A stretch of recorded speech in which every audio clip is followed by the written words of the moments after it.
हाय। तो अब तक हमने एएनएस फार्माकोलॉजी के बारे में हम पढ़ चुके हैं। तो आज हम लोग स्टार्ट करने वाले हैं renal pharmacology, means drugs acting on the kidney. तो रेनल फार्माकोलॉजी स्टार्ट करने से पहले मैं आपको जो किडनी है उसका बेसिक स्ट्रक्चर, जो ड्रग्स हम लोग पढ़ने वाले हैं उसका बेसिक आउटलाइन क्या है वो मैं जो आपको बता देता हूँ। तो सबसे पहले मैं किडनी के बारे में बात करता हूँ। Kidney paired bean shaped organ हो जाता है जो है कि जो ह्यूमन बॉडी में प्रेजेंट हो जाता है। और किडनी जो हो जाता है इसका वेट है कि जो नॉर्मली 150 ग्राम हो जाते हैं। And kidney is covered by a capsule. और जो नेफ्रॉन हो जाता है किडनी का, ये माइक्रोस्कोपिक फंडामेंटल फिल्टरिंग यूनिट या functional unit of the kidney हम लोग कर सकते हैं।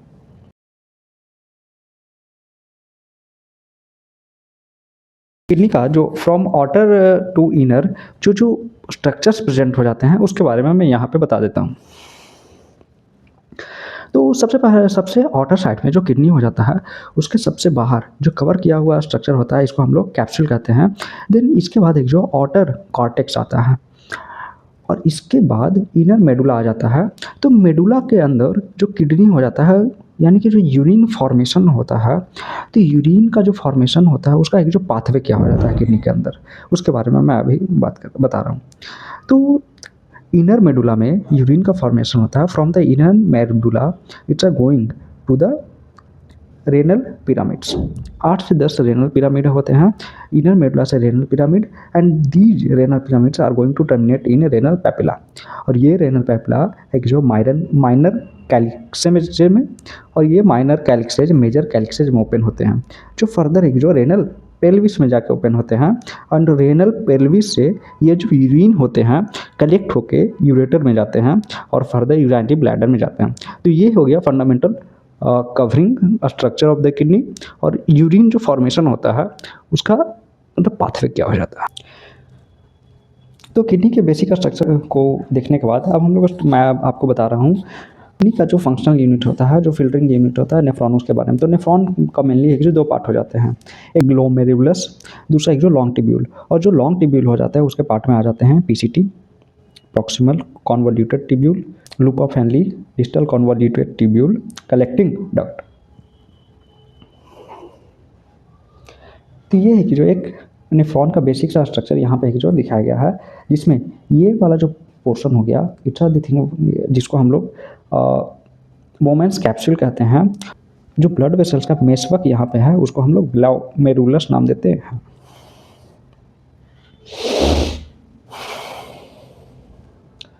तो ग्लोमेरुलस में यहाँ पे जो एफरेंट आर्टेरियोल और इफेरेंट आर्टेरियोल दिखाया गया है। नेफ्रॉन का जो वोमेंस कैप्सूल होता है उसमें जो ब्लड इंटर करते हैं जिस आर्टेरियोल के थ्रू उसको हम लोग एफरेंट, और जिस आर्टेरियोल के थ्रू ये जो बाहर निकलते हैं उसको इफरेंट। एफरेंट आर्टेरियोल का जो डायमीटर ज़्यादा होता है और इफरेंट आर्टेरियोल का डायमीटर जो कम होता है। ये सब एक जो आपको आप ऑलरेडी एक जो फर्स्ट ईयर पढ़ चुके हो तो आपको एक जो बेटर वे में याद होगा, बस मैं आपको दोबारा से याद दिला रहा हूँ। तो यहाँ पे एक जो ये वाला जो पार्ट हो जाता है it's a PCT, maximum absorption एक जो रीअब्जॉर्प्शन यहीं पे होता है और it's a loop of Henle. तो लूप ऑफ हेनली का ये जो नीचे वाला पार्ट होता है it's a descending limb of the loop of Henle, और ये थिन होता है and it's a totally permeable to water. ये एक जो सॉल्यूट्स के एक जो इम्परमिएबल होते हैं। और it's the thick limb of the loop of Henley, ascending limb हो जाता है जो थिक होता है। और ये जो पार्ट हो जाता है लूप ऑफ हेनली का, ये एक जो टोटली परमिएबल होता है सॉल्यूट्स के लिए। और ये एक जो डीसीटी होता है, डिस्टल कॉन्वोल्यूटेड ट्यूब्यूल, और ये एक जो कलेक्टिंग डक्ट हो जाता है। तो स्टेप्स ऑफ यूरिन फॉर्मेशन जो मेनली 3 स्टेप्स में होता है, glomerular filtration, tubular reabsorption and tubular secretion. Glomerulus के पास एक जो सोडियम होता है और भी अदर जो सॉल्यूट्स हो जाता है जैसे कि अमीनो एसिड, शुगर, उसका एक जो 100% फिल्ट्रेशन हो जाता है। और इस 100% फिल्ट्रेशन में से 65% जो हो जाते हैं सोडियम, उनका एब्जॉर्प्शन पीसीटी में होता है। 25% का एब्जॉर्प्शन एक जो thick limb of the thick ascending limb of loop of Henley में हो जाता है।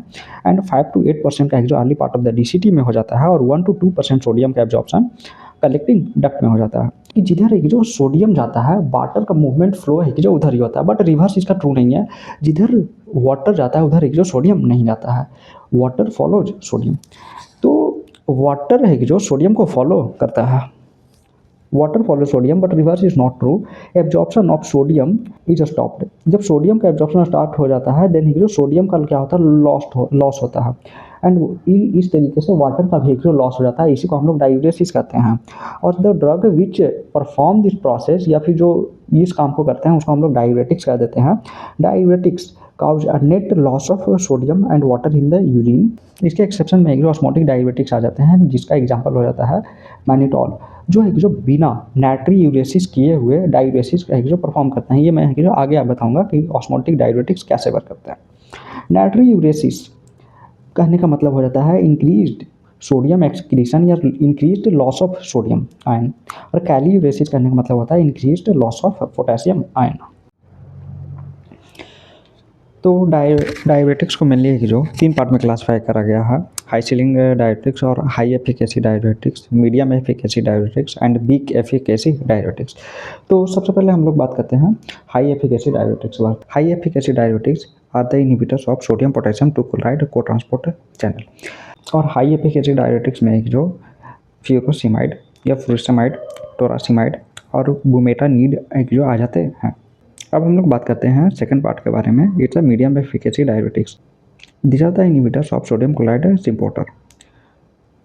एंड इसको एक जो फर्दर 2 पार्ट में क्लासिफाई करा गया है, बेंजोथायजाइड्स और thiazide drugs and thiazide like drugs.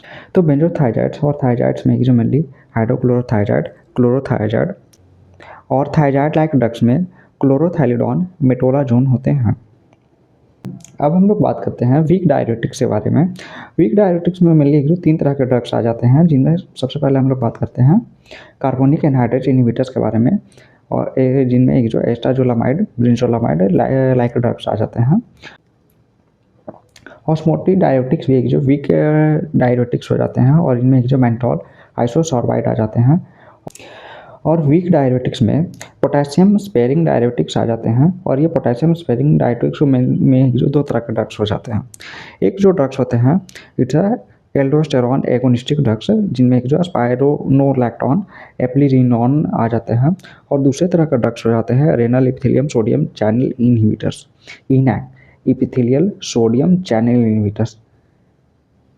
अमाइलोराइड है कि जो है renal epithelium sodium channel inhibitors का एग्जाम्पल हो जाता है। तो डायरेटिक्स के क्लासिफिकेशन के बारे में हम बात कर चुके हैं, जिनमें है कि जो loop diuretics, thiazides, carbonic anhydrase inhibitors, potassium sparing diuretics, osmotic diuretics आ जाते हैं। तो इनका साइट ऑफ एक्शन या फिर एक जो लोकेशन, ये कहाँ पे एक जो नेफ्रॉन के किस पार्ट पे एक्ट करते हैं उसके बारे में बात कर लेते हैं। कार्बोनिक एनहाइड्रेट इनहिबिटर्स एक जो मेनली पीसीटी पे एक्ट करता है। लूप डायरेटिक्स एक जो mainly thick ascending limb of loop of Henley पे एक्ट करता है। Thyroid mainly early part of the DCT पे एक्ट करते हैं। Osmotic diuretics through out the nephron के सारे पार्ट्स पे एक्ट करते हैं। और potassium sparing diuretics collecting ducts पे जो मेनली एक्ट करता है। तो इन सारे क्लासिफिकेशन में से carbonic anhydrase inhibitors, loop diuretics and thyroid diuretics, ये तीनों एक जो सल्फा डेरिवेटिव्स होते हैं, और ये एक जो एलर्जी भी काउज कर सकते हैं।